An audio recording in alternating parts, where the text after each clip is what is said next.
waaw asalaamaaleykum Sénégal tey nag ñu koy yeewoo nakar ci samedi bi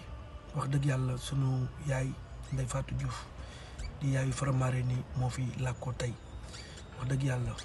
ñuy mastawu ñëpp di bokk ñëpp nakar bi boobu ba tey sénégalais yi ku ci nekk yaa ngi woote nit ñi ñi ngi jaaxle waaye dafa am rek information bu fi wàcc mooy lan jotaguñ ci koor bi donc njaboot gi ñi ngi dem pour li jëm ci koor bi. donc information bi mooy pour bañ a sonal nit ñi ñu bëgg rek ku nekk fa nga toog fa nga ñaanal ko bis bu ñu waree jot ci koor bi dina leen wax ni jot nañ ci koor bi heure sàngam dina egsi heure sàngam lañ koy denc jour sàngam mooy sarax bi pour bañ a sonal nit ñi ñuy déplacé wu di dem te njaboot gi nekkuñu fi Wally Seck ma nga Paris donc neexul ay nit di jaamante di ñëw te duñ fi fekk niñ fi war a fekk donc ñu ngi tuub te jéggalu di leen wax ni information bu wàccaat